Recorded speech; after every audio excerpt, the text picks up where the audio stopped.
Hey guys, this is Deepak here and welcome to the new blog. आज हम बात करेंगे कि क्या आपको एक अच्छी आईटी जॉब इंडिया में छोड़ के यूरोप में जॉब ऑफर एक्सेप्ट करना चाहिए या नहीं। तो हम बहुत सारे जो फैक्ट्स हैं, जो फैक्टर्स हैं जिनके बेसिस पे आप डिसाइड कर सकते हो, उनके बारे में बात करेंगे। सबसे पहला है सैलरी, उसके बाद है वर्क कल्चर, फिर यहाँ का जो हेल्थ केयर है, लैंग्वेज इश्यूज और किड्स की एजुकेशन, कि आपको पूरी फैमिली के साथ यहाँ मूव होना चाहिए। तो इन सारे टॉपिक्स के बारे में हम बात करेंगे, लेकिन जो सबसे पहले और सबसे ज़रूरी टॉपिक है वो है सैलरी। तो हम उससे स्टार्ट करते हैं। तो देखिए, अगर मैं बात करूँ एक 10 साल एक्सपीरियंस्ड सॉफ्टवेयर इंजीनियर की, तो इंडिया में उसका पैकेज मेरे ख्याल से 25 से 50 लाख के बीच में होगा। तो हम एवरेज ये मान लेते हैं कि 40 लाख। तो अगर आपका इंडिया में 40 लाख का पैकेज है, तो आपके इन हैंड जो सैलरी हाथ में आएगी वो आएगी कुछ 2.5 लाख के आसपास। अगर हम स्वीडन की बात करें, तो स्वीडन में अगर आपको 10 साल का एक्सपीरियंस है तो आपको मिलेगा कुछ 45 या 50 से लेके 60,000 स्वीडिश क्राउन्स पर मंथ। दो टैक्स काट के आपको हाथ में आएगा कुछ 38,000। तो 38,000 को अगर हम 8 से मल्टीप्लाई करें तो वो कुछ आएगा 3 लाख के आसपास। अभी बात हो रही है सिर्फ जो सिंगल अर्निंग है, ओके। और उसके बाद जो दूसरी चीज़ है, वो आता है उसके बाद रेंट, जो सबसे बड़ा एक्सपेंस होता है। तो इंडिया में अगर आप कोई अपार्टमेंट रेंट कर रहे हैं तो 30 से 50 हज़ार के बीच में आपका अपार्टमेंट का खर्चा जाएगा, मेंटेनेंस और सब कुछ मिला के। अगर आप अच्छे अपार्टमेंट में रह रहे हैं, और यहाँ पर वही आपको पड़ेगा कुछ से 10 से 12 हज़ार क्राउन्स। तो उसको आप 8 से मल्टीप्लाई करो तो ऑलमोस्ट 1 लाख रुपए के आसपास आपको यहाँ का रेंट पड़ेगा। तो अगर हम रेंट जो बड़ी चीज़ है वो हटा दें, तो इंडिया में आपके हाथ में बचा फिर 2 लाख रुपए। और यहाँ पर भी 3 लाख के बाद अगर आपने 1 लाख रेंट आपका हट गया तो 2 लाख रुपए। तो ऑलमोस्ट आप देखोगे कि दोनों जगह आपकी सेविंग्स बराबर हो रही हैं। ठीक है, तो ये बात है जब सिंगल अर्निंग है। लेकिन अगर आप सोचो कि अगर आप 2 लोग जॉब कर रहे हो, तो आप ये सोच लीजिए कि इंडिया में 2 लाख प्लस 2.5 लाख, तो आपके 4.5 लाख हो गए। और यहाँ पर वही 2 लाख प्लस 3 लाख, 5 लाख हो गए। तो अगर 2 लोग भी जॉब कर रहे हो तो मैं कहूँगा कि आप बराबर ही सेव कर पा रहे हो। लेकिन जो मैंने अभी तक एक्सपीरियंस किया है, यहाँ पर क्या है कि एक जो आपकी सैलरी रेंज रहती है वो आपके प्रोफेशन में प्लस आपका ईयर्स ऑफ एक्सपीरियंस कितना है उस पे रहती है। तो मतलब ऐसा नहीं है कि आपका आपका एक सॉफ्टवेयर इंजीनियर जिसको 10 साल का एक्सपीरियंस है उसको 30 हज़ार मिल रहे हैं और दूसरे को 70 हज़ार मिल रहे हैं, ऐसा नहीं है। तो यहाँ पे सैलरी नॉर्मलाइज की जाती है आपके एक्सपीरियंस और आपका जो प्रोफेशन है उसके हिसाब से।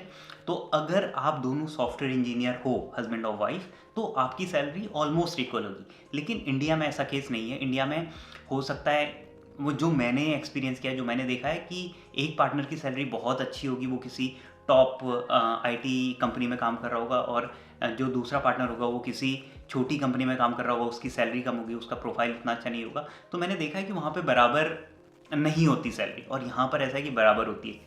तो जो मैं बोल रहा हूँ कि दोनों की सैलरी मिला के 5 लाख यहाँ पे हो रही है, तो इंडिया में शायद दूसरे की सैलरी, अगर एक पार्टनर को इन हैंड 2.5 लाख आ रहा है, तो मुझे मेरे ख्याल से दूसरे को 1 लाख के आसपास आएगा। लेकिन हम एक बेस्ट केस मान के चलते हैं कि दोनों इंडिया में भी हस्बैंड वाइफ दोनों एक टॉप आईटी इंडस्ट्री में काम कर रहे हैं, और दोनों का पैकेज बहुत अच्छा है। तो उनकी सेविंग पर मंथ 5 लाख है, और यहाँ पर भी आपको ऑलमोस्ट जो आप सेव कर पा रहे हो वो 5 लाख रुपए ही है। तो सैलरी वाइज इतना ज़्यादा डिफरेंस नहीं है। अब जो दूसरी चीज़ आती है वो आता है कि वर्क कल्चर, जो एक बहुत बड़ा फैक्टर है। क्योंकि यहाँ आने से पहले या फिर जब भी इंटरव्यू वगैरह देता था, तो मैं ज़्यादा वर्क कल्चर को इतना प्रेफरेंस नहीं देता था, क्योंकि मुझे ऐसा लगता था कि यार हम काम कर रहे हैं पैसे के लिए, तो पैसा सबसे बड़ी चीज़ है, वो आना चाहिए। उसके बाद वर्क कल्चर क्या है कि काम तो मुझे करना ही है, कॉल्स मुझे अटेंड करनी ही है, तो इतना कोई ज़रूरी नहीं है। लेकिन जब मैं यहाँ मूव हुआ, मैंने देखा कि यार लोग 4 बजे ऑफिस से निकल रहे हैं बिना लैपटॉप के, लैपटॉप ऑफिस में ही रख रहे हो, यानी कि कल जब मैं आऊँगा तब मैं फिर लॉगिन करना ही है, तो मैं क्यों लैपटॉप लेके जाऊँ। तो मुझे ये चीज़ बहुत ही वियर्ड लगी, क्योंकि इंडिया में हमारी हैबिट ये रहती है कि रात में बहुत देर तक काम करना, या फिर मीटिंग्स अटेंड करना, या फॉलो अप मीटिंग्स अटेंड करना। तो वो एक वर्क कल्चर मुझे सही में लगा कि बहुत बड़ा फैक्टर है। क्योंकि जब आप 4 बजे फ्री हो जाते हो, 5 बजे फ्री हो जाते हो, आप घर आते हो, आप पूरी जो शाम है अपने फैमिली के साथ स्पेंड करते हो, आप पार्क में घूमने जाते हो, आप अपने बच्चे के साथ खेलते हो, तो वो एक बहुत बड़ा फैक्टर होता है। और दूसरा कि 5 बजे बाद आप बिल्कुल काम के बारे में नहीं सोच रहे हो, तो वो आपके मेंटल हेल्थ के लिए भी एक्चुअली बहुत ज़्यादा अच्छा है। आप जिम जा सकते हो, कुछ भी कर सकते हो, तो शाम पूरी आपकी है। अब बात करते हैं वेदर की। अभी ये फरवरी का महीना चल रहा है और विंटर चल रहे हैं खतरनाक वाले। अभी हम बाहर गए थे सुबह। मैंने सोचा था कि वीडियो बाहर अच्छे से पार्क में बैठ के शूट करूँगा, लेकिन इतनी ठंड थी तो मुझे लगा नहीं यार, घर में बैठ के आराम से खुल के एक टी शर्ट में बैठ के आराम से बात करते हैं। तो वेदर की जहाँ बात करें तो अभी आज बाहर जो टेम्परेचर है वो -3 है। जैसे हमें यहाँ पर आए 1 साल हो गया, पिछले जनवरी में हम आए थे। तो हमने सारे जो चारों मौसम है वो देख लिए हैं। तो मैं बोलूँ यहाँ पे जो गर्मियाँ स्टार्ट होती हैं वो जून से स्टार्ट होती हैं, जून, जुलाई, अगस्त, सितंबर। अक्टूबर से फिर ठंड होने लग जाती है। तो जो आपके पास अच्छे महीने बचते हैं साल में, वो मैं बोलूँगा 4 से 5 महीने बचते हैं, ठीक है, जिसमें आप अच्छे से एक टी शर्ट में बाहर जा सकते हो और घूम सकते हो। और वो भी ऐसा नहीं है कि आप रोज़ एक टी शर्ट में जा सकते हो। जिस दिन बादल है, क्लाउडी है, तो आपको एक पतला सा जैकेट कैरी करना पड़ेगा, और उसमें भी बीच में कभी कभी बारिश हो जाती है या फिर हवा चल रही है बहुत तेज़। तो जो वेदर है यहाँ पर उतना अच्छा नहीं है। और अगर मैं बात करूँ इंडिया के वेदर की, तो अगर आप बेंगलुरु या फिर पुणे जैसी सिटी में रह रहे हो जहाँ पर पूरे साल भर वेदर बहुत अच्छा रहता है, और आप वहाँ से यहाँ मूव करोगे, तो एक बहुत ही बड़ा आपको शॉक लगेगा। क्योंकि मैं इससे पहले 10 साल बेंगलुरु में था। वहाँ पर आप पूरे साल भर एक टी शर्ट में घूमते हो, कभी सोचते नहीं हो, आप कैपरी में बाहर चले जाते हो, कुछ भी ग्रोसरीज वगैरह लेनी होती हैं। और यहाँ पर वो चीज़ बहुत ही ज़्यादा बुरी है, क्योंकि जब कुछ भी आपको लेना होता है तो आपको पूरा लेयर अप होना पड़ता है। उसके बाद आप ग्रोसरीज लेने जाओगे, और फिर तो बहुत ज़्यादा उसमें आलस आ जाता है लेयर अप होने में। अगर मैं बात करूँ नॉर्थ इंडिया की, या फिर आप दिल्ली वगैरह में रह रहे हो या फिर चेन्नई में रह रहे हो जहाँ पर बहुत ज़्यादा गर्मी है, तो अगर मैं दिल्ली की भी बात करूँ तो आप देखोगे कि वहाँ पे मई से गर्मी स्टार्ट हो जाती है, और वो गर्मियाँ ऑलमोस्ट अक्टूबर तक रहती हैं, सितंबर अक्टूबर तक। और उसके बाद दिसंबर और जनवरी में फिर ठंडा रहता है। तो अगर मैं नॉर्थ के वेदर देखूं कि जो अच्छे मंथ्स हैं वो सिर्फ फरवरी मार्च में बोलूँगा, चलो अप्रैल बोल लो, और उसके बाद अक्टूबर नवंबर, ये आप बोल सकते हो। वहाँ पर भी आप देखोगे कि जो अच्छे मंथ्स हैं जहाँ पे मौसम अच्छा रहता है वो 5 ही हैं। जो नेक्स्ट फैक्टर है आपको कंसिडर करना चाहिए यहाँ मूव होने से पहले, वो है फूड। अगर हम इंडिया की बात करें तो इंडिया में बहुत ही ज़्यादा वैरायटी है हमारे पास, गंदे फूड आइटम्स की भी और हेल्दी फूड आइटम्स की भी। हेल्दी फूड आइटम्स की अगर बात करें तो जैसे वहाँ पर आपको फ्रेश कोकोनट वाटर मिल जाता है, वेजिटेबल्स की बहुत सारी वैरायटी है, रागी हम बहुत ज़्यादा यूज़ करते हैं, ब्रेकफास्ट में इडली हो गया, जो बहुत सारा हेल्दी फूड आइटम्स हैं। हम बहुत सारे मसाले यूज़ करते हैं जो एंटी इन्फ्लेमेटरी होते हैं। तो वो बहुत ही सारी अच्छी वैरायटी हमें इंडिया में मिलती है अपने खाने में। अगर हम गंदे फूड आइटम्स की बात करें, अगर आप चटोरे लोग हो, अगर आपको पानी पूरी और चाट और छोले भटूरे और ये सारी चीज़ें पसंद हैं, तो उसकी भी मतलब अथाह एकदम भंडार है इंडिया में। जितनी वैरायटी की सब्जियां हमें खाने की आदत है वो यहाँ पर इतनी नहीं मिलती हैं। और एक और चीज़ है, यहाँ पे फूड आइटम्स की बात हो रही है तो मैं फूड डिलीवरी की बात करूँ तो इंडिया में ज़ोमैटो या कोई भी दूसरी फूड डिलीवरी ऐप है, वो बहुत ही ज़्यादा एफिशिएंट है। मतलब आप फूड ऑर्डर करो और आधे घंटे में आपके पास एक गर्मा गर्म खाना आ जाता है, और सस्ता भी होता है इंडिया में जो आप ऑर्डर करते हो। तो मैं ये मानूंगा कि आप 200 से 300 रुपये के बीच में आपकी एक मील आ जाएगी। लेकिन यहाँ पर अगर मैं वो बात करूँ तो एक तो यहाँ पर क्या है कि आपको मिनिमम 200 क्राउन्स का ऑर्डर करना होता है किसी किसी उसमें, मोस्टली जिसके ऊपर आपको डिलीवरी नहीं पड़ती है। उसके बाद जो फिफ्थ फैक्टर आपको कंसीडर करना चाहिए यहाँ मूव होने से पहले, वो है फैमिली एंड फ्रेंड्स। देखिए, हम लोग अपनी फैमिली से बहुत ज़्यादा अटैच्ड होते हैं और वो लोग भी हमसे बहुत ज़्यादा क्लोजली अटैच्ड होते हैं। तो आप अगर यहाँ मूव होते हो तो कहीं ना कहीं आप थोड़े अकेले पड़ जाते हो। और दूसरा कि अगर आप वहाँ से यहाँ मूव हो रहे होगे तो उन आपके पेरेंट्स को भी काफ़ी ज़्यादा बुरा लगेगा, क्योंकि आप उनसे बहुत दूर जा रहे हो और वो उनकी एज हो गई है। तो मैं ये बोलूँगा कि पहले अगर आप इंटरव्यू की तैयारी कर रहे हो या फिर यहाँ जॉब करने का सोच रहे हो तो आप अपना एक माइंड मेकअप कर लीजिए, अपने घर वालों को बता दीजिए कि मैं इतने साल के लिए सोच रहा हूँ कि ये कंट्री देख के आऊँ, और वर्क अराउंड देख लीजिए कि आप कितने बार, इन फैक्टर्स को देख लीजिए कि आप कितने बार उनसे मिल सकते हैं, वो कितने महीनों के लिए वीज़ा लेके यहाँ आ सकते हैं, क्या वो ट्रैवल कर सकते हैं। तो ये सारे फैक्टर्स भी मैं बोलूँगा कि कंसिडर करने चाहिए, क्योंकि हो सकता है कि आप शुरू में सोचो कि मैं जॉब ढूंढ रहा हूँ और जॉब लेने के लिए जॉब यहाँ ले लूँगा, और उसके बाद आप यहाँ मूव हो गए और उसके बाद आपको घर की बहुत ही ज़्यादा याद आ रही है, तो फिर आपको लगेगा नहीं यार ये सही डिसीजन नहीं था। उसके बाद जो सिक्स्थ फैक्टर मुझे लगता है कि आपको कंसीडर करना चाहिए यहाँ मूव होने से पहले, वो है होम लोन। इंस्टाग्राम में मुझे बहुत सारे लोगों ने मैसेज किया और बहुत सारे मेरे दोस्तों ने भी मुझे रीच आउट किया कि यार हमें इंटरव्यू के लिए कॉल आया है यूरोप से, क्या हमें मूव होना चाहिए, हमें कितना पैसा मिलेगा, कितना हम सेव कर पाएंगे। तो देखिए, हमारे लिए, प्रियंका और मेरे लिए मूव होना बहुत ही ज़्यादा आसान था, क्योंकि हमारे पास कोई घर नहीं था, हम किराए के घर में रहते थे, तो हमारे पास कोई होम लोन नहीं था। लेकिन अगर आपका होम लोन चल रहा है और आप इंडिया में 2 लोग वर्किंग हो, तो सिचुएशन बहुत ही ज़्यादा ट्रिकी हो जाती है, क्योंकि आप जब यहाँ मूव होगे तो एक के पास जॉब होगी, दूसरा डिपेंडेंट वीज़ा में आएगा। अगर आप बहुत लकी रहे, फॉर्चुनेटली हम बहुत लकी थे, क्योंकि प्रियंका को ऑफ़र मिला था और मैंने वहीं से जॉब ढूंढना स्टार्ट किया था, तो मुझे वहीं से जॉब मिल गया था। लेकिन मैं उससे 6 महीने पहले से भी जॉब ढूंढ रहा था इंडिया में और इंडिया से बाहर, तो इसलिए मैं थोड़ा इंटरव्यू के लिए रेडी था, तो उस टाइम पे जॉब मिल गया। लेकिन अगर आप एक स्टेबल जॉब में हो दोनों, और एक को जॉब ऑफर आ गया, फिर दूसरा इंटरव्यू की अगर लकी है तो उसको मिल जाएगी, लेकिन अगर वो इंटरव्यू की तैयारी करते हैं तो हो सकता है 1 महीने से लेके 1 साल के बीच में लगे, जब आप सिर्फ एक ही बंदा या बंदी अर्न कर रही है, तो और आपका अगर होम लोन चल रहा है, तो फिर बहुत ही ज़्यादा सिचुएशन ट्रिकी हो जाती है। तो वो चीज़ आपको कंसिडर करनी होगी। उसके बाद जो नेक्स्ट फैक्टर आपको कंसिडर करना चाहिए वो है किड्स एजुकेशन, कि क्या डिफरेंसेस हैं, क्या आपके बच्चे किस क्लास में पढ़ रहे हैं और वो क्या यहाँ आके अडेप्ट कर पाएंगे, नहीं कर पाएंगे।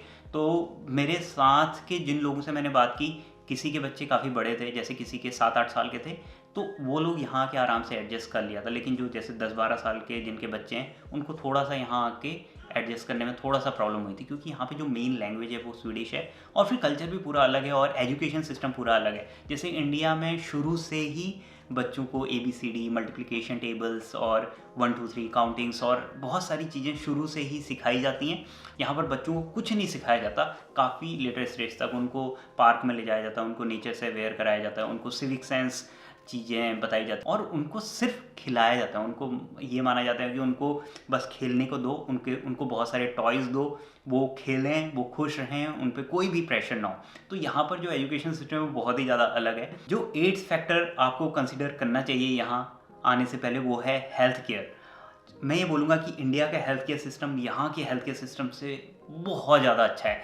यहाँ आने से जस्ट पहले मुझे अपने फादर इन लॉ की सर्जरी करनी थी, तो हमने उनको डॉक्टर को दिखाया पहले दिन। उनने बोला कि आप दूसरे दिन सर्जरी कर सकते हो, और 2 दिन वो हॉस्पिटल में रहे। 4th डे वो वॉक करके अपने रूम तक आए। तो इंडिया में देखिए कि 1 हफ्ते के अंदर सब कुछ हो गया, लेकिन यहाँ पर जो सिस्टम है वो बहुत ही ज़्यादा लथार्जिक है, बहुत ही ज़्यादा स्लो है। एक चीज़ तो है, जैसे जो चीज़ें प्लान्ड है, जैसे हमारी प्रेगनेंसी का था, जो बेबी डिलीवरी का था, वो एक प्लान्ड सीक्वेंस ऑफ ऑपरेशंस थे, जिसमें आपका अल्ट्रासाउंड होगा, ये होगा, वो होगा, आपका इधर अपॉइंटमेंट, उधर अपॉइंटमेंट, इस दिन डिलीवरी।